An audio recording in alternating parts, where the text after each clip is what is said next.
모레부터 내년 1월 3일까지 수도권에선 4인까지만 모일 수 있게 됩니다. 연말 모임은 사실상 불가능해졌습니다. 영국을 중심으로 전파력이 최고 70%에 달하는 변종 코로나가 확산돼 현재까지 약 40개국이 영국발 여행객의 입국 금지 조치를 내렸습니다. 변창흠 국토부 장관 후보자가 지난 2006년부터 10차례에 걸쳐 주정차 위반 과태료 등을 체납해 차량을 압류당했던 것으로 드러났습니다. 이용구 차관이 취임 전 택시기사를 폭행해 단순 폭행으로 내사 종결된 사건에 대해 이틀 만에 사과했습니다. 1,000억 원대 대출금을 갚지 못한 쌍용자동차가 법원에 기업 회생 절차를 신청했습니다. 지난 2009년에 이어 두 번째 회생 절차에 돌입한 겁니다.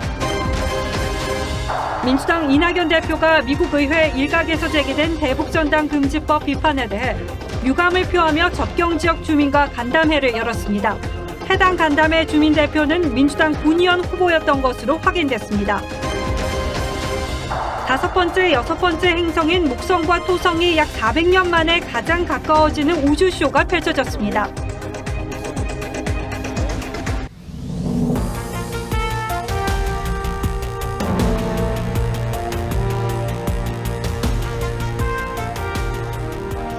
안녕하십니까. 뉴스9의 신동욱입니다. 서울 등 수도권에서는 내일 밤 12시부터 5명 이상의 사적 모임이 금지됩니다.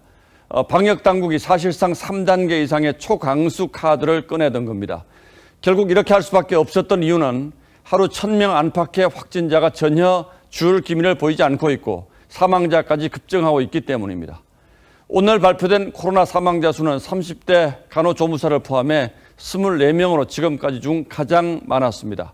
특히 고령자가 많은 요양시설에서 계속해서 집단 감염이 잇따르자 종사자들에게는 퇴근 후 사적 모임 금지령까지 내려졌습니다. 먼저 최원영 기자가 보도하겠습니다.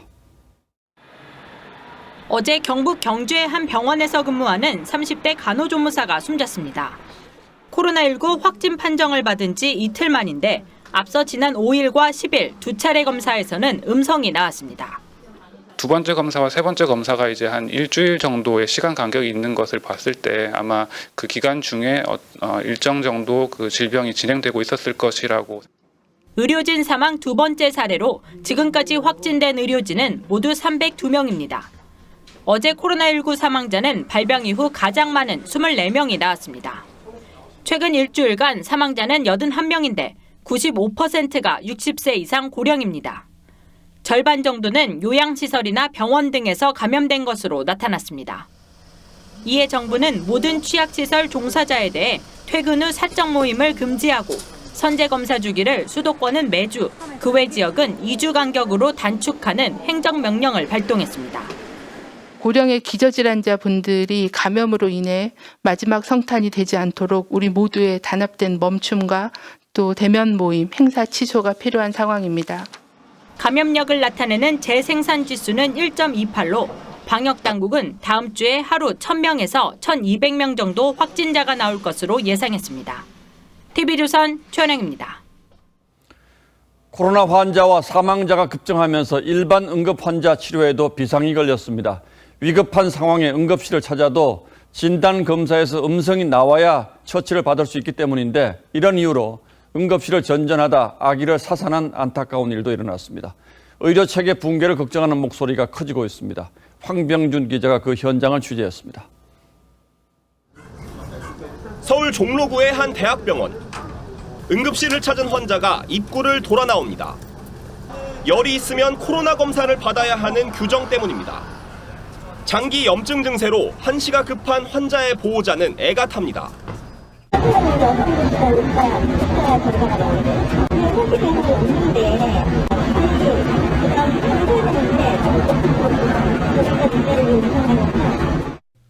그런가 하면 경기도에 사는 한 임신부가 최근 태반 조기박리 증세로 서울의 한 대학병원을 찾았지만 검사 결과를 기다리다 사산했습니다. 청와대 국민청원 게시판엔 산모가 고열이라는 이유로 병원들이 수술을 거부했다는 또 다른 산모 가족의 비통한 글도 올라왔습니다. 지난 14일엔 경기도에 사는 10개월 아기가 2도 화상을 입었지만 부모가 확진자여서 입원이 거부되기도 했습니다. 그런 응급 환자에 대한 것들은 신속 검사가 빨리 보급이 돼서 그걸 인정하게끔 해주는 게 답인 거지 지금. 의료계는 코로나19 대처와 일반 응급 환자 진료를 이분화해야 한다고 지적합니다. TV조선 황병준입니다. 코로나 환자가 급증하면서 집에서 대기하는 환자도 크게 늘었습니다. 하지만 병원들도 난감하기는 매한가지입니다. 호텔방 비우듯이 새로운 병실을 계속 만들어낼 수는 없는 노릇이죠. 정부는 대형 병원들의 무조건 병상의 1%를 코로나 전담 병상으로 내놓으라고 압박하고 있습니다만 병원은 나름대로 어려움이 적지 않습니다. 지금까지는 뭐하다가 이제 와서 이런 난리법석인지 장동욱 기자가 취재했습니다. 경기도 남양주의 코로나19 거점 전담병원. 널찍한 병실 전체가 공사판이 됐습니다. 해가 저물었지만 한시라도 빨리 코로나19 전담 병상을 마련하기 위한 작업이 한창입니다. 어제부터 철거를 했고요. 이거 되면 한 달 정도 기간이면 음악 격리 병상을 만들 수 있습니다. 오는 26일까지 전체 병상의 1%를 코로나19 중증 환자 전담 병상으로 전환하라는 정부의 행정명령을 받은 대형 병원들도 급해졌습니다. 코로나19 중환자 전담 병상 1개에 일반 중증 환자 병상 3개에만 먹는 인력과 장비 등이 동원되기 때문입니다. 중증 환자실이나 일반 병실 옮기는 경우도 있어야 되고 또한 호텔 객실처럼 그렇게 수 있는 상황이 아니에요. 26일까지 일주일 주면서 1% 채워라. 정말 힘든 일입니다. 열리는 계획이었었는데 갑작스럽게 행정명령 나와가지고 아마 여러 명이 투입이 돼야 되고 교육들도 더 다 이루어져야 되는 상황이어서 계속되는 병상 대란 속에 지금까지 병상을 기다리다 숨진 환자는 자택에서 3명, 의료기관에서 22명입니다. 정부는 요양병원 등 의료기관에서 사망한 사례는 해당 통계에서 빼겠다고 번복해 축소 논란도 일고 있습니다. TV조선 장동우입니다. 자, 이렇게 상황이 심각합니다. 누적 확진자가 오늘로 5만 명을 넘어섰고 사망자도 급증하고 있습니다. 인구가 밀집한 수도권은 사실상의 의료 비상사태라고도 할 수 있습니다. 더 이상 버틸 수 없다고 판단한 서울, 경기, 인천 지자체장들이 특단의 대책을 냈습니다.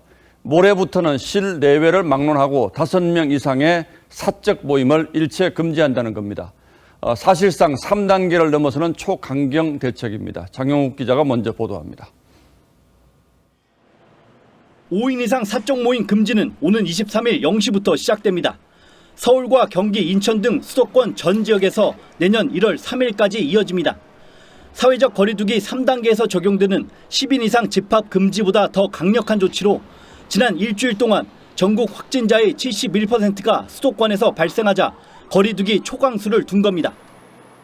가족, 지인, 동료, 친구 등과의 사적 모임으로 확산되는 집단 감염을 줄이지 않고서는 지금의 위기를 넘을 수 없습니다. 이번 행정명령은 실내외를 막론하고 적용됩니다. 동창회와 동호회, 야유회, 송년회, 회식, 집들이, 개모임 등 사적인 모임 일체가 적용되고 가족, 친지의 경우에도 주민등록표상 거주지가 다르면 5인 이상 모임이 금지됩니다. 다만 결혼식과 장례식은 기존처럼 50인 이하 모임이 허용됩니다. 가정을 원래 이루고 있는 단위 내에서 하시는 건 괜찮은데 막 사돈의 8종까지 모아서 이렇게 하는 것은 범위를 벗어난다고 보시면 되겠습니다. 서울시와 경기도, 인천시는 시민들의 자발적 참여를 당부하면서도 위반 행위 적발 시 사업주와 이용자 모두에게 과태료를 부과하고 행정조치를 취하겠다고 밝혔습니다. TV조선 장용욱입니다. 이런저런 모임이 많은 크리스마스와 연말 연시가 다가오고 있습니다. 하지만 올해는 그 어느 해보다 썰렁한 연말이 될 듯합니다.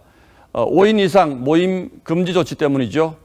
그러나 구체적으로는 궁금한 점이 많을 것 같아서 몇 가지 사례를 들어서 설명해 보겠습니다. 자, 첫 번째, 서울에 사는 친구 5명이 이렇게 강원도로 이동을 해서 친목 모임을 할 수 있을까요? 답은 안 됩니다입니다. 모임 참석자와 업주가 모두 처벌을 받을 수 있습니다.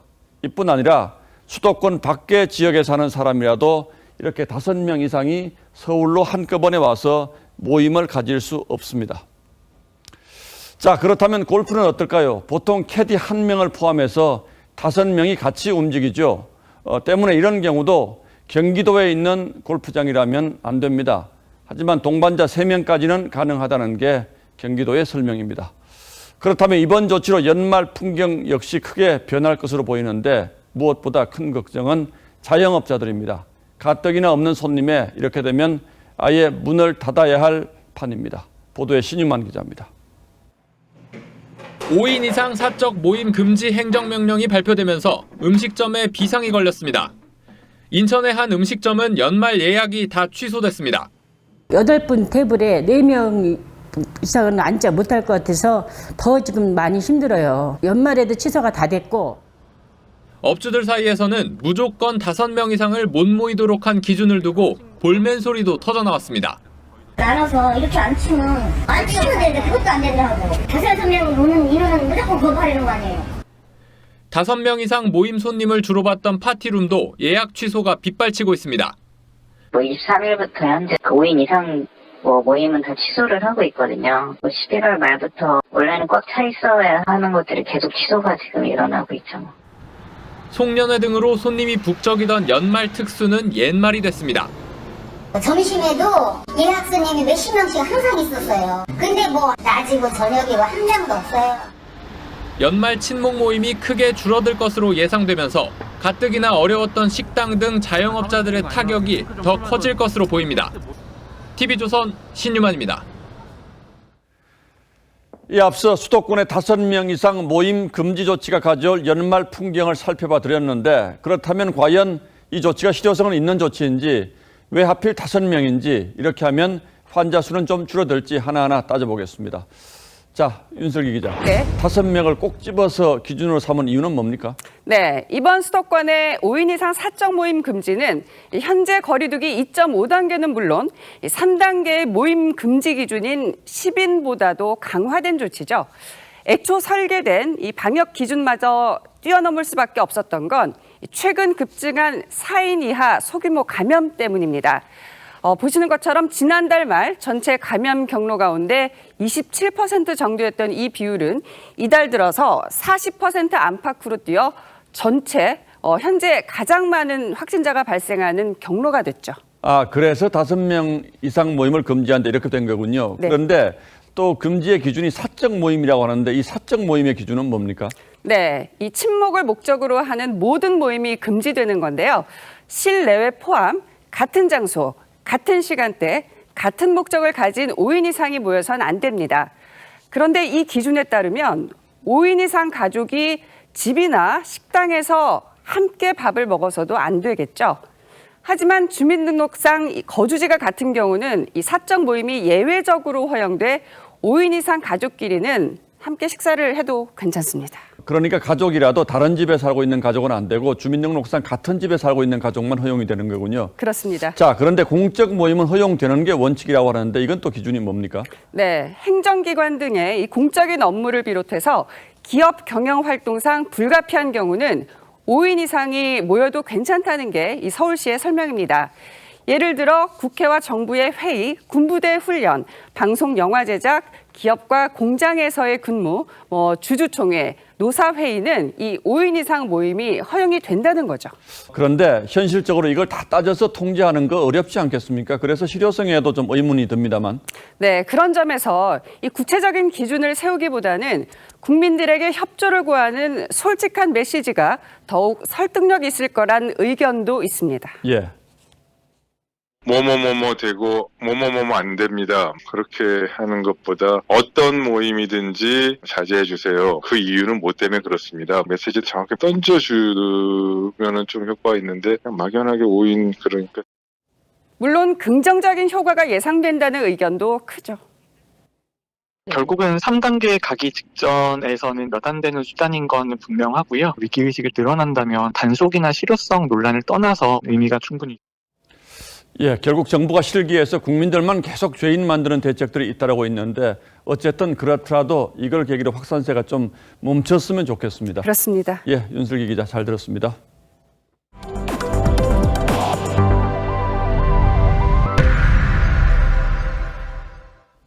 지금부터는 모레 인사청문회를 앞두고 논란이 커지고 있는 변창흠 국토부 장관 후보자 관련 보도로 이어가겠습니다. 변 후보자가 과거 10여 년간 세금과 과태료 등을 상습적으로 체납해 승용차를 10차례나 압류당했던 것으로 확인됐습니다. 이 가운데 7번은 서울주택도시공사 사장 일대였습니다. SH공사 사장 재직 시절에 전임 사장들의 2배가 넘는 법인카드를 사용한 것도 논란이 일고 있습니다. 이태희 기자가 보도합니다. 변창흠 국토부 장관 후보자는 세종대 교수 시절 주정차 위반 과태료를 내지 않아 차량을 3차례 압류당했습니다. SH공사 사장에 취임한 2014년부터는 2년 연속 자동차세를 체납해 SUV 차량 2대가 2차례씩 압류당하기도 했습니다. 경유 차량에 부과되는 환경개선 부담금도 4차례에 걸쳐 체납했습니다. 이렇게 10년 동안 변후보자 보유 차량 3대가 압류당한 게 10차례나 됩니다. 공직자 신분임에도 차량 압류를 당할 정도로 납세 의무, 준법 정신을 등한시한 이유가 무엇이었을지 궁금합니다. SH공사 사장 시절 법인카드 사용액도 논란입니다. 변 후보자는 사장에 취임하며 부채 감축을 약속했는데 무엇보다도 재정적인 건전성입니다. 부채 비율이 2018년에는 180%가 되는 초건전 기업이 되도록 노력하겠습니다. 법인카드 사용액은 연평균 4,581만 원으로 전임 사장보다 2.2배 많았습니다. 변 후보자는 세금 체납에 대해선 바빠서 제대로 챙기지 못했다고 했고 법인카드는 업무 관계자를 활발하게 만나다 보니 많이 쓴 것이라고 해명했습니다. 오늘 국회에 낸 인사청문회 사전답변서에선 공정과세 원칙, 고가주택 세부담 강화를 강조했습니다. 변 후보자는 김현미 국토부 장관에 대해선 서민 주거 안정에 업적을 남겼다고 평가했습니다. TV조선 이태희입니다. 막말 논란에서 세금 체납에 이르기까지 변 후보자를 둘러싼 문제점이 5손가락으로 다 꼽기 힘들 정도로 전방위로 터져나오고 있습니다. 청와대는 여전히 지명을 철회할 정도는 아니라는 입장입니다만 여당에서는 이 정도면 심한 것 아니냐는 반응들이 나오기 시작했습니다. 다만 청문회가 이틀 앞으로 다가온 만큼 해명은 들어보자는 분위기입니다. 홍현주 기자가 취재했습니다. 한국노총 출신인 민주당 박홍배 최고위원이 지도부 회의에선 처음으로 변창흠 국토교통부 장관 후보자의 발언에 유감을 표했습니다. 변 후보자는 SH공사 사장 시절 구의역 스크린도어 작업 도중 숨진 김군에 대해 사실 아무것도 아닌데 걔가 조금만 신경 썼었으면 등 부적절한 발언을 한 사실이 드러났습니다. 사회 구조적 문제로 인한 중대재해 사망 사건을 고인 개인의 탓으로 인식한 점에 대해 유감을 표하지 않을 수 없습니다. 청년 대변인을 지낸 박성민 최고위원도 굉장히 부적절한 발언이라며 어떠한 해명이더라도 사실무마는 안 된다고 지적했습니다. 유가족과 국민들이 납득하실 수 있을 때까지 진심 어린 사과를 해주셨으면 합니다.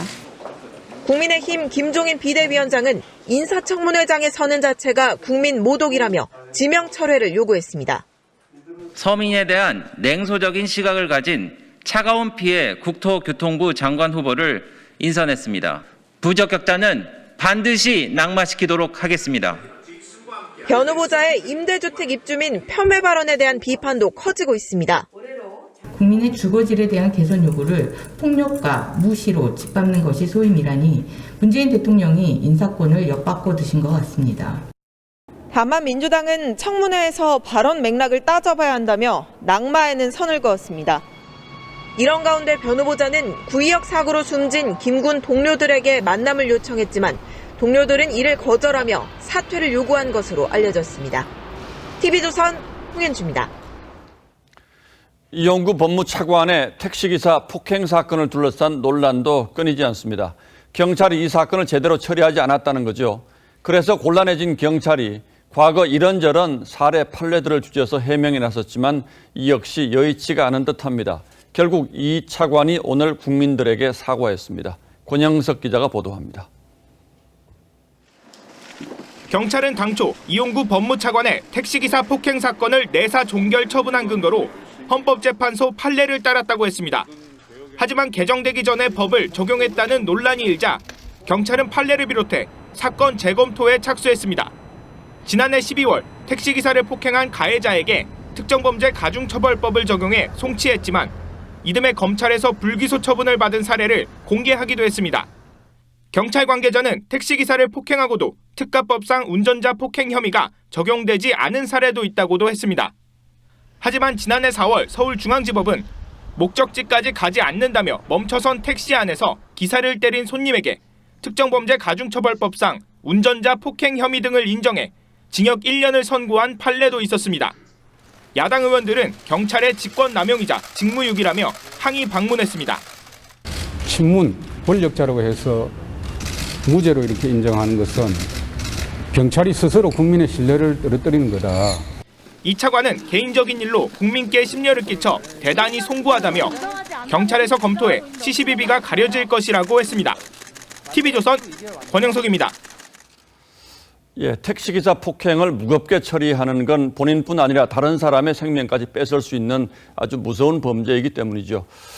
윤석열 검찰총장이 제기한 징계효력 집행정지의 첫 재판은 내일 오후에 열립니다. 윤 총장은 직접 법정에 나갈지를 두고 고심 중이라고 하는데 윤 총장 측은 오늘도 법원에 추가 증거와 설명 자료를 내면서 총력전을 펼쳤습니다. 윤 총장과 법무부 측의 주장이 어떻게 다른지 김태훈 기자가 미리 들여다봤습니다.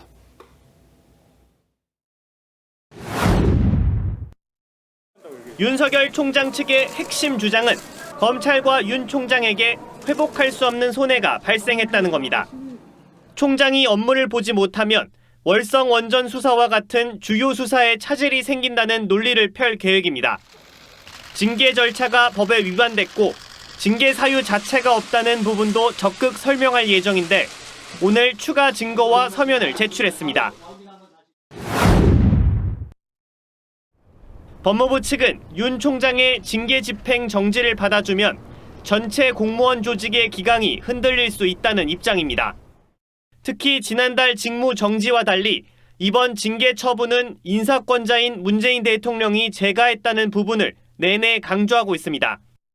윤 총장이 재복귀할 것인지에 대한 법원의 판단은 성탄절 연휴 전에 내려질 것이란 전망이 우세합니다.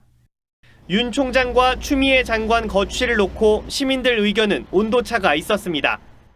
18일 실시된 한 여론조사에서는 윤 총장의 사퇴가 불필요하다는 응답이 54.8%, 윤 총장과 추 장관이 동반 사퇴해야 한다는 응답이 38.3%가 나왔습니다. TV조선 김태훈입니다.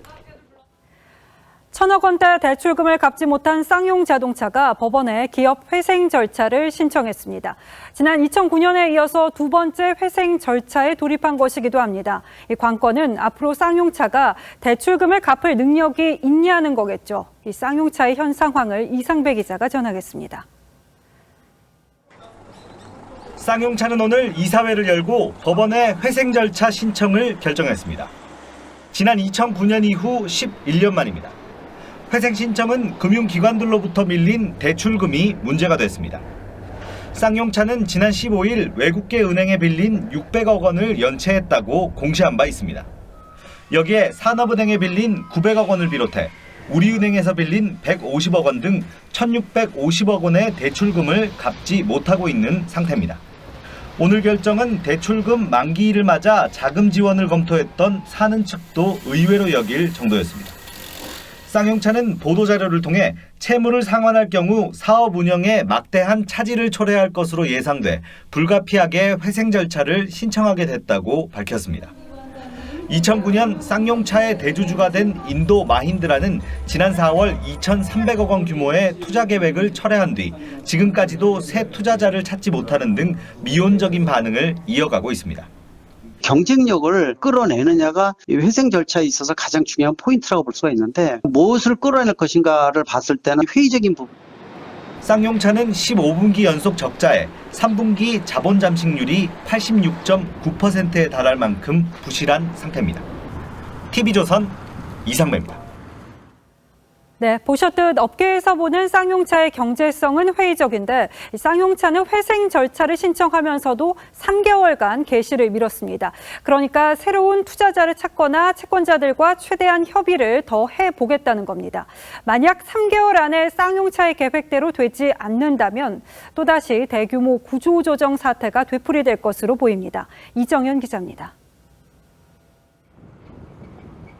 결국 회생 절차를 신청한 쌍용차. 정작 개시는 최대 3개월간 미룰 수 있는 제도를 활용합니다. 3개월 동안 채무 상환 부담에서 벗어나 추가 투자자나 채권자 등과 협의할 시간을 벌겠다는 전략입니다. 쌍용차는 15분기 연속 적자 속에 외국계 금융기관 등의 대출금 1,650억 원을 갚지 못하고 있습니다. 인도 마인드라는 미국 자동차 유통업체 HAAH와 쌍용차 매각 협상을 진행 중이지만 지지부진합니다. 쌍용차의 기술적 특성을 고려할 때 새 투자자 찾기가 쉽지 않다는 관측도 나옵니다. 공적 자금 지원도 기대하기 어렵습니다. 앞서 이동걸 사는 회장은 사는이 돈만 넣으면 기업을 살릴 수 있다고 생각하면 오산이라며 이해 당사자의 고통 분담과 사업 지속 가능성이 중요하다고 했습니다. 인력의 존속을 위해서 재정을 투입할 만한 여력이 현재 없는 상황이에요. 컴퍼니 부분에 있는 고용은 조정할 수밖에 없고요. 만약 쌍용차 매각이 불발되면 법원 주도로 강도 높은 경영 정상화 절차에 들어가게 됩니다. 2009년 법정 관리 당시 전체 직원의 36%인 2,600여 명이 정리해고됐던 것처럼 대규모 구조조정과 함께 수백여 개 부품 협력사를 포함한 실직 사태도 예견됩니다. 이 과정에서 공장 문을 걸어 잠근 예전의 옥쇠 파업처럼 노조의 강력한 대응이 나올 경우 또 다른 변수가 될 전망입니다. 결국 법원이 회생 가능성이 낮다고 판단할 경우 청산 절차에 들어갈 가능성도 배제할 수는 없습니다. TV조선 이정현입니다. 계속해서 코로나 소식입니다. 이 영국을 중심으로 전파력이 최고 70%에 달하는 변종 코로나가 확산되고 있습니다. 현재까지 유럽뿐만 아니라 중남미와 홍콩 등이 이 영국발 여행객의 입국 금지 조치를 내렸는데 계속해서 늘고 있는 상황입니다. 그렇다면 현재 백신이 이 변종 바이러스를 감당할 수 있는 건지 송지욱 기자가 전하겠습니다. 짐 가방을 든 이들이 줄지어 섰습니다. 영국을 떠나는 마지막 해저 열차를 타기 위해서입니다. Scheduled to go back to Brussels tomorrow at 6 p.m. But my train was cancelled, so I had to book one for today. Yeah. 탈 영국 인파가 몰린 히드로 공항은 마비 직전입니다. 영국이 수도권을 완전 봉쇄하자 다른 유럽 국가들도 뒤따라 국경 봉쇄에 들어갔습니다. 네덜란드와 벨기에, 독일이 영국발 항공편 착륙을 아예 금지했고 프랑스는 육로뿐 아니라 해상 화물 운송도 중단했습니다. Ces 48 heures, elles vont nous servir à bâtir un système en coordination avec les autres pays européens qui permettra à la fois de protéger notre pays. 스페인, 이탈리아의 중남미 콜롬비아까지 영국 입국 금지 국가는 지금까지 40곳에 육박합니다. 예전보다 감염력이 70% 높아진 변종은 지금까지 영국과 덴마크, 네덜란드, 호주, 이탈리아에서 발견됐습니다. 변종의 증상이 더 심하다거나 백신을 무력화한다는 진단은 아직 나오지 않았습니다. So up to now, I don't think there has been a single variant that would be resistant to the vaccine. 세계보건기구 WHO는 변종에 대한 조사에 착수했습니다. TV조선 송지욱입니다. 변종 바이러스의 국내 유입은 현재까지 보고되지 않았습니다마는 영국과 우리나라를 오가는 직항 여객기가 일주일에 4편 운항되고 있어서 우리나라도 이를 중단하는 방안이 검토되고 있습니다. 보도에 서영일 기자입니다. 최근 2개월 동안 영국에서 들어온 내외국인 입국자 가운데 확진자는 15명이 나왔습니다. 변종 바이러스는 다행히 발견되지 않았습니다. 또한 영국에서 유입한 그 확진자에 대해서도 21건 정도 저희가 바이러스를 분리해서 유전자 검사, 유전자 변이에 대한 분석을 시행하였고 해당 변이는 아직까지는 확인하지는 못했습니다. 방역당국은 영국 입국자의 경우 2주간의 격리가 끝나기 전에 한 번 더 진단검사를 하기로 했습니다. 여기서 양성이 나오면 유전자 분석을 통해 변종인지 여부도 조사하기로 했습니다. 또 위험도를 분석해 영국으로 가는 여객기 운항도 중단하는 방안을 검토하고 있습니다.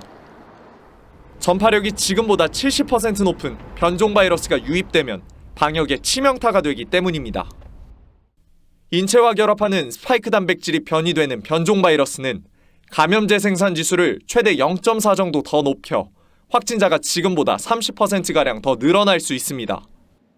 무엇보다 우려되는 건 백신을 무력화시킬 수 있는 변종의 출현 가능성입니다. 백신을 접종하고 나서 이 변이 바이러스 나오면 또 새로 만들어서 맞아야 되느냐. 여러 가지 이제 고민이 많은 거죠, 사실은. 앞서 지난 7월에는 우한 초기 때의 S나 그 이후에 V형보다 전파력이 6배 빠른 GH형의 국내 유입이 확인되기도 했습니다. TV조선 서영일입니다. 동부구치소 집단 감염에 이어서 서울구치소를 출소한 한 남성이 확진 판정을 받으면서 교정시설 방역이 비상입니다. 법원 행정처는 3주간 재판을 연기하라고 전국 법원에 권고했는데요. 가처분이나 집행정지는 제외했습니다. 최민식 기자가 보도합니다. 경기도 의왕에 있는 서울구치소.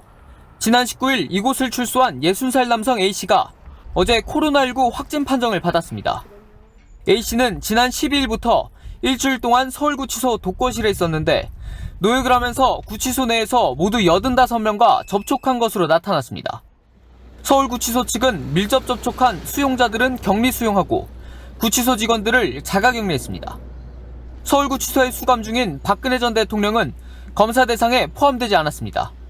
법무부는 확진자와 접촉한 직원과 수감자 85명 전원을 상대로 코로나19 검사를 진행하고 있다고 밝혔습니다.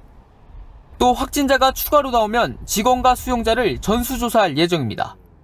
지난달 27일 첫 확진자가 나온 서울 동부구치소의 누적 확진자는 217명으로 늘어났습니다. 대법원 법원행정처는 전국 법원에 내일부터 3주간 휴정을 공고했는데 가처분과 집행정지와 같은 신속성이 중요한 사건은 제외했습니다. TV조선 최민식입니다. 코로나로 배달 서비스가 급증했다는 건 대다수가 체감하는 부분일 겁니다. 그런데 대표적인 배달앱 업체가 마트 운영에까지 나서면서 영세 자영업자 매출은 또 한 번 나락으로 떨어졌습니다. 류지영 기자가 취재했습니다. 서울 도심 한복판. 헬멧을 쓴 라이더들이 배달 물품을 옮겨 싣습니다. 오토바이가 쉴 새 없이 오가는 이곳은 비마트 물류창고입니다. 마트 배달 수요의 증가로 이 같은 도심 속 물류창고는 서울과 수도권에서만 31개까지 늘어났습니다. 지난해 한 대형 배달앱이 출시한 이 장보기 서비스는 생필품을 주문하면 1시간 안에 문 앞까지 배달해줍니다. 6천여 개가 넘는 품목에 코로나로 수요가 늘어 출범 1년도 안 돼 매출이 10배 가까이 뛰었습니다. 사회적 거리두기 2.5단계 격상 이후 배달 수요는 역대 최대를 기록한 반면 자영업자 매출은 바닥을 찍었습니다. 배달업체가 마트까지 이렇게 한다고 그러니까 치명적이죠. 골목 상권까지 이제 대형 업체들이 이렇게 침입한다는 것은 두 번 죽이는 거나 마찬가지예요. 일부 편의점주들도 배달 시장에 뛰어들었지만 부대 비용을 빼고 나면 남는 게 없다고 호소합니다. 15,000원 가까이 팔아도 수수료며 배달료며 이런 걸 다 제하고 나면 사실 몇백 원 안 남는 수준이거든요. 골목상권 침해 논란에 대형 배달업체는 시대 변화에 따른 사업 모델이라며 편의점 본사의 출점 경쟁이 더 문제라고 주장합니다. 전문가들은 대형 배달업체와 자영업자 간의 소득 양극화는 피할 수 없다며 정부 정책 필요성을 강조합니다. 자영업자 소상공인들의 어떤 일자리가 지금 앞으로 급격히 위협받는다. 이렇게 하니까 사회정책적인 지금 해결책을 모색해야 될 시점이죠. 코로나가 몰고 온 비대면 배달 서비스 호황의 또 다른 그늘. 영세 자영업자들은 설 자리를 점점 잃어가고 있습니다. TV조선 류지연입니다. 이 골목 상인을 더 힘들게 하는 건 매출은 반토막을 넘어서 10분의 1토막이 났는데 임대료는 그대로 내야 한다는 겁니다. 이런 자영업자를 위해서 임대료 직접 지원이 검토되는데 자영업자는 어떻게 받아들이고 있는지 송병철 기자가 들어봤습니다. 서울 도심의 한 식당. 손님이 없어 가게가 텅 비었습니다. 코로나19 확산 속에 매출은 작년의 10분의 1 수준. 하지만 임대료는 어김없이 매달 2천만 원을 내야 합니다. 점심시간에 밥장사가 그릇 팔아갖고 이게 뭐 임대료 내기를 바쁜데요. 임대료를 깎아주면 그중 50%를 세액공제해주는 착한 임대인 제도까지 도입됐지만 동참한 임대인 비율은 1.4%에 불과합니다. 이러다 보니 여당과 정부는 3차 지원금과는 별도로 소상공인이 임차인인 걸 증명하면 최대 100만 원을 직접 지원하는 방안을 검토하고 있습니다. 임대료 지원 등에 대해 당정 협의를 마무리하는 대로 국민께 발표해 드리겠다는 말씀을 드립니다. 하지만 내야 할 임대료에 비하면 턱없이 적고 그마저도 일회성이라 임시 방편이라는 목소리가 나옵니다. 월세가 2천 가까이 가는데 50만 원, 100만 원 가지고 도움이 하나도 안 되죠. 캐나다는 수입이 줄어든 소상공인의 임대료의 최대 90%까지, 일본도 최대 300만 엔, 우리 돈 약 3,100만 원 한도 내에서 최근 6개월치 임대료를 지원하고 있습니다. 자영업자들에게 실질적 도움을 줄 정책이 절실하다는 게 전문가들의 지적입니다. TV조선 송병철입니다. 차량 주유할 때 고급 휘발유 넣어볼까 한두 번씩은 다 생각을 해보셨을 겁니다. 일부 주유소에서는 소위 차가 잘 나간다, 그러니까는 엔진 출력 등이 좋아진다면서 권하기도 하는데 이 말을 그대로 믿어도 될까요? 소비자탐사대 김하림 기자가 알아봤습니다. 주유소마다 쉽게 눈에 띄는 큼지막한 고급 휘발유 광고. 프리미엄이라 엔진 보호와 소음 감소 등에 좋다며 소비자들을 유혹하는데 일반 휘발유보다 리터당 100에서 200원가량 비싸지만 넣는 사람이 적지 않습니다. 뭔지 모르겠는데 그래도 가격이 좀 비싸니까. 주유소 직원이 고급유를 권하기도 합니다. 고급유가 휘발유 넣으면 좋은 거예요? 고급 넣으면 좋겠죠. 뭐가 좋다는 걸까? 오늘 타다 보면은 이제 느끼실 거예요. 차에는 더 좋아요? 이게 차 나가시는 힘이 틀려요. 출력이 틀려요. 고급유를 넣으면 엔진 출력이 좋아진다는 건데 과연 그럴까? 양산 차량은 출고 때부터 고급유 연료를 권하는 차와 일반유를 권하는 차가 구분되는데 한국석유관리원이 두 차종의 일반유와 고급유를 각각 넣고 전후 엔진 성능을 비교 실험해봤습니다. 그 결과 고급유 권장차는 엔진 출력이 15% 향상됐지만 일반 차는 큰 차이가 없었습니다. 이 같은 고급 휘발유를 일반 차에 주유하더라도 연비와 엔진 출력을 높이는 데는 큰 효과가 없는 것으로 나타났습니다. 우리가 보통 휘발유를 쓰는 차에다가 고급 휘발유를 굳이 넣을 필요는 없다는 거죠. 일반유와 고급유를 구분하는 기준은 옥탄가. 휘발유는 엔진에서 압축 폭발에 연소하는데 비정상 폭발, 소위 노킹을 억제할 수 있는 기준값을 측정한 게 옥탄가입니다. 옥탄가 94 이상이면 고급 휘발유, 이하는 일반유입니다. 일부 수입차와 국산 대형차 등은 순식간에 엔진이 강한 출력을 내도록 설계됐고 이들 차는 옥탄가가 높은 연료, 즉 고급 휘발유를 넣을 때 최고 성능을 내게 제작됐습니다. 그 외에 대부분의 차는 일반유에 맞도록 제작됐습니다. 고급유가 필요한 차는 따로 있는 셈이고 제조사도 이에 맞게 연료를 넣도록 권장합니다. 차량 취급 설명서에 권장하는 연료가 설명되어 있습니다. 그에 맞게 주유하시면 됩니다. 그런데 일부 주유소가 일반 차에도 고급유를 권하는 건 마진이 높기 때문. 미국과 캐나다 등은 주유기의 유종을 옥탄가별로 표시해 차량에 맞게 선택하도록 돼 있습니다. 주유기에 표시된 고급유는 품질이 고급이 아니라 옥탄가가 높은 휘발유를 뜻합니다. 자신의 차에 맞는 현명한 소비가 필요합니다. 소비자탐사대 김하림입니다. 얼마 전 여당이 강행 통과시킨 대북 전단 금지법에 대해서 미국을 비롯한 국제사회의 우려가 커지면서 이 법안을 다시 검토해야 한다는 목소리까지 나오고 있습니다. 자, 그러자 민주당 지도부가 나섰습니다. 이낙연 대표는 잘못된 정보에서 비롯된 오해라고 비판했고 김태년 원내대표는 이 법안과 북한 인권은 아무 관계가 없는 것이라고 주장했습니다. 그러면서 접경지역 주민 간담회를 열었는데 주민 대표가 과거 민주당 공천으로 선거에 나섰던 사람이어서 또 논란을 불렀습니다. 윤수영 기자가 취재했습니다. 미 의회에서 문재인 대통령이 대북전단금지법 개정안 서명 전 재검토를 해야 한다는 주장이 나오자 민주당 이낙연 대표가 미 정치권에 대한 불만을 표했습니다. 미국 의회 일각에서 개정법의 재검토를 거론하는 것은 유감스럽습니다. 어제 대변인 명의로 내정 간섭이라며 비판한 데 이어 당 대표까지 나선 겁니다. 대북전단 살포가 북한 인권 개선에 도움이 안 된다는 주장도 나왔습니다. 북한 인권 개선에도 별 도움이 되지 못합니다. 대부분의 탈북민도 반대하고 있는 것입니다. 미국에 이어 영국 상원 의원도 전단금지법에 대한 자국 외무장관의 입장 표명을 촉구한 뒤 나온 반응입니다. 민주당은 오후엔 북한 접경 지역 주민들과 간담회까지 열어 당위성을 주장했습니다. 그 지역에 살고 있는 주민들은 항상적인 두려움으로 이렇게 느낄 수밖에 없는. 하지만 주민 대표로 참석한 박 씨는 2년 전 지방선거 때 민주당 후보로 군의원 선거에 출마한 전력이 있습니다. 국민의힘 최형두 원내 대변인은 국제사회 비판의 본질을 외면하고 민주당 출마자까지 내세운 서글픈 장면이라고 비판했습니다. TV조선 윤수영입니다. 예, 내정 간섭이라는 비판은 이낙연 대표의 발언이 아니라 민주당 대변인 발언 논평이라는 점을 바로잡습니다.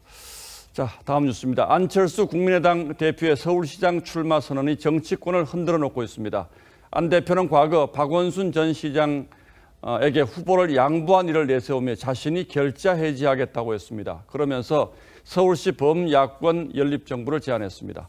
서울시장 선거는 물론 차기 대선까지 영향을 미칠 것으로 보이는 안철수의 결자 해지 결심에 오늘의 포커스를 맞췄습니다.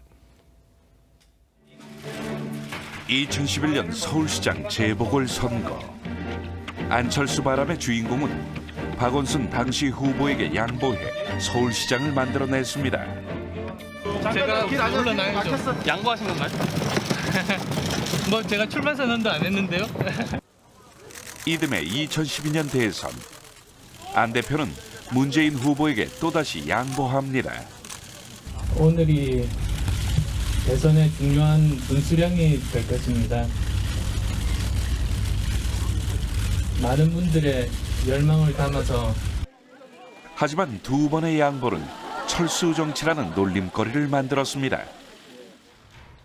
지난 주말 안 대표는 결자 해지라는 말로 서울시장 출마에 의미를 부여했습니다.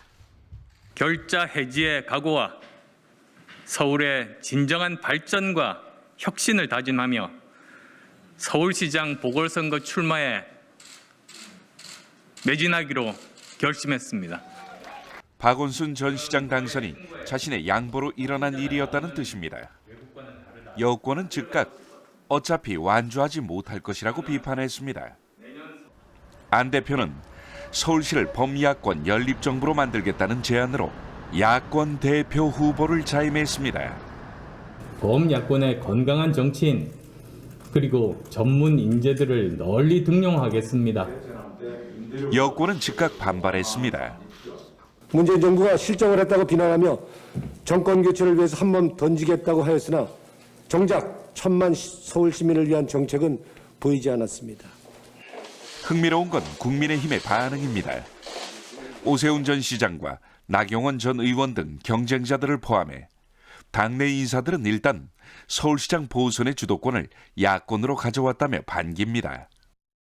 범야권 공동경선 제안도 나왔습니다. 하지만 국민의힘 김종인 비대위원장은 안 대표의 출마 선언에 대해 크게 대응할 것 없다며 일단 선을 그은 것으로 전해졌습니다. 꽃가마 태워 모시는 모양새는 만들지 않겠다는 의지의 표현으로 해석됩니다. 안 대표로서는 철수 정치의 오명을 씻기 위해 범야권 대표 후보로 거듭나는 숙제부터 안게 됐습니다. 뉴스라인 포커스였습니다. 퇴근길 김포도시철도 전동차가 갑자기 멈춰서면서 승객 200여 명이 1시간 가까이 갇혀 있다가 철로를 따라서 걸어서 대피했습니다. 김포도시철도는 사고 원인 파악에 나섰습니다. 유혜림 기자입니다. 어두컴컴한 터널 속 철길을 따라 승객들이 걸어갑니다. 앞에 서 있는 사람이 보이지 않을 정도로 캄캄한 구간도 있습니다.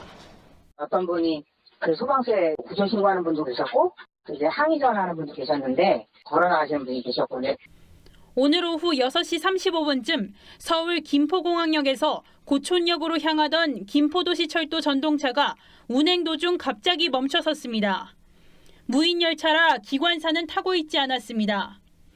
전동차 안에 있던 승객 200여 명은 1시간 넘게 전동차에 갇혀 있다가 선로 대피로를 향해 고촌역으로 이동했습니다. 이 사고로 김포도시철도 상하행선으로 가던 전동차 18대도 멈춰서면서 퇴근길 승객들이 큰 불편을 겪었습니다. 김포도시철도 운영사인 김포골드라인 측은 장애가 발생해 비상조치 중이라며 정확한 원인은 아직 파악되지 않아 운행 재개 여부는 불투명하다고 했습니다. TV조선 유혜림입니다. 혹시 오늘 해지는 서쪽 하늘 보셨을까요? 목성과 토성 두 행성이 400년 만에 가장 가까워져서 육안으로는 하나로 겹쳐 보이는 대근접 현상을 볼 수 있었다는데요. 이정민 기자가 담았습니다. 태양에서 5번째로 가깝고 태양계에서 가장 큰 행성 목성과 6번째에 있으면서 큰 띠를 자랑하는 토성. 오늘 오후 5시에서 7시 사이 두 행성이 가장 가까이 만났습니다. 대근접으로 불리는 이 천문 현상은 거의 400년 만입니다. 이쪽에 밝게 보이는 것, 그게 목성이고 아래쪽에 토성이 보이는데 정말 특별한 그런 현상이잖아요.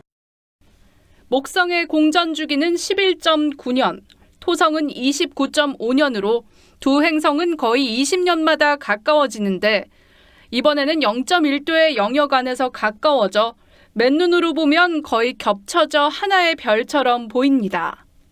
그러니까 달의 5분의 1 정도니까 달이 한 이만큼 이렇게 실로 400년 만에 관측되고 있는 그런 목성과 토성의 좀 모습이고요. 두 행성의 대근접은 지난 1623년 이후 처음이지만 당시에도 태양에 너무 가까워 지구에선 관측이 힘들었습니다. 이 때문에 관측이 가능한 건 사실상 1226년 이후 800년 만입니다.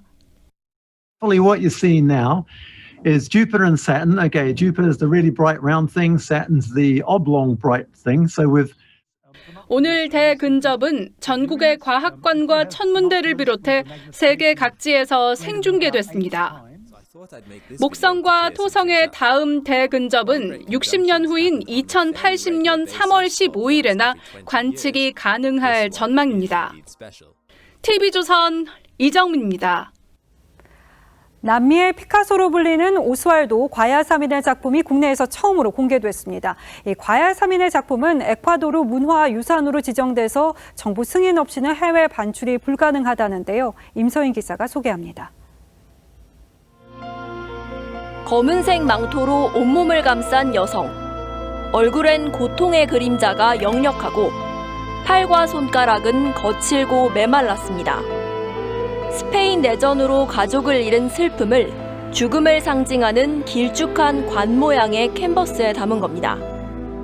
세계 2차 대전 등 격동의 시기를 독창적인 붓질로 기록한 에콰도르 국민화가 오스왈도 과야사민의 작품이 국내에서 처음 공개됐습니다. Soy un clavo que va penetrando cada vez más al dentro de mi realidad, de lo que me rodea, de las angustias de los seres humanos en la tierra.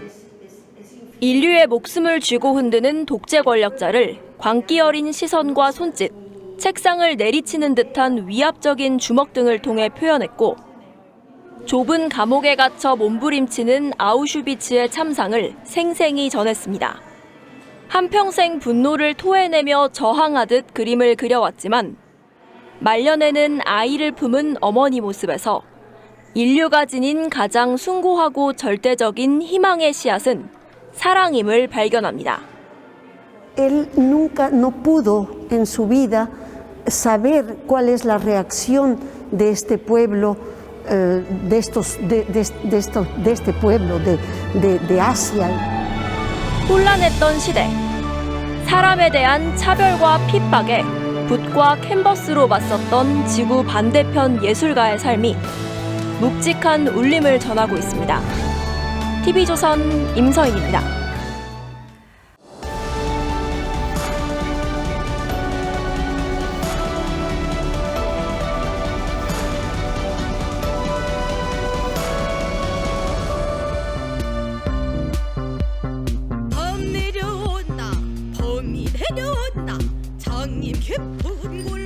한 소리 수군가를 새롭게 불러 이날치 신드롬을 일으킨 범 내려온답니다.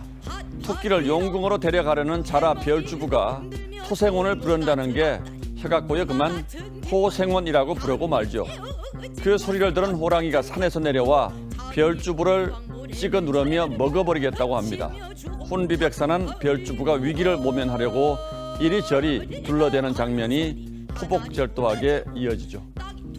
경복궁 타령에는 대원군이 서둘러 경복궁 중건을 밀어붙이면서 백성들이 겪은 고초와 소동이 담겨 있습니다.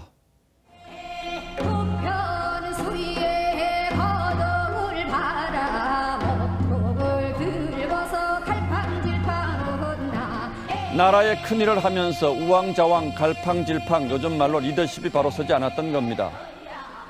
정세균 총리가 화이자와 모더나의 코로나 백신은 내년 1분기 접종이 어렵고 아스트라제네카도 1분기에 다 오는 건 아니라고 밝혔습니다. 그러면서 백신 TF를 가동할 때 확진자가 100명 선이어서 백신 의존도를 높일 생각을 하지 않았다고 했습니다. 정부 대응에 안이한 측면이 있었음을 사실상 시인한 거죠. 박능우 장관의 최근 발언도 들어보실까요? 가격을 가능한 좀 합리적인 선으로 받아내기 위해서 여러 가지 바게닝을 하고 있습니다. 안정성이 충분히 검증될 때까지 조금 여유 있게 천천히 대처하자는 것. 그러다가 여론이 심상치 않았던지 화이자와 모더나 계약을 서두르겠다고 방향을 틀었습니다. 그러면서도 부작용을 감안해 협상을 진행해왔다는 해명과 함께 두 백신의 부작용 사례를 별도 자료로 냈습니다. 백신 없는 걸 어떻게든 합리화해보겠다는 계산으로 보입니다만 국민이 그렇게 어리석을 리 없습니다. 네타냐후 이스라엘 총리는 국민들이 부작용을 걱정하자 1호 접종을 자청했고 리센룽 싱가포르 총리는 화이자 백신이 12월 말 도착한다고 자랑스럽게 말하면서 협상 과정과 구매 예산까지 상세하게 국민들에게 설명했습니다. 그런데 우리 집권당 방역본부장은 방역이 실패한 나라들의 백신 접종을 부러워하는 게 맞느냐고 했습니다. 방역에 실패했던 성공했던 백신은 궁극적인 코로나 해결책입니다. 백신 확보 못한 걸 자랑할 수는 없는 일이죠. 더욱이 지금 우리는 집에서 병상을 기다리다 숨지는 확진자가 잇따르고 있고 사망자도 연일 최대치를 기록하고 있습니다. 세계 K-방역을 홍보한다며 샴페인에 너무 일찍 취했던 것은 아닐런지요.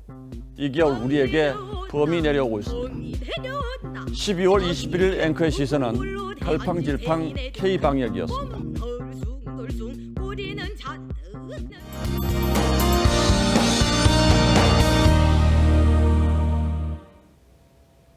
내일은 추위가 풀리면서 미세먼지 농도가 높아지겠습니다. 서쪽으로부터 따뜻한 공기가 들어오는데요. 여기에 미세먼지가 섞여 있기 때문입니다. 지금 호남 지역부터 먼지가 유입되기 시작했는데요. 내일은 수도권과 충청 지역까지 먼지가 확대되겠습니다. 여기에 안개까지 더해져서요. 내일 맑은 하늘 보기는 힘들겠고요. 먼지는 모레까지 남아 있겠습니다. 기온은 오늘보다 2도에서 5도가량 높겠습니다. 서울은 영하 1도에서 시작해 7도까지 오르겠고요. 남부 지역 대구는 8도까지 오르겠습니다. 모레 밤부터 중부 지역에 비가 시작돼 크리스마스 이브 날에는 대부분 지역에서 비나 눈이 오겠습니다. 기온이 영상권인 곳이 많기 때문에 눈보다는 비가 오는 곳이 더 많겠습니다. 날씨였습니다. 12월 21일 월요일 뉴스9은 여기서 모두 마치겠습니다. 시청해주신 여러분 고맙습니다. 수고하셨습니다.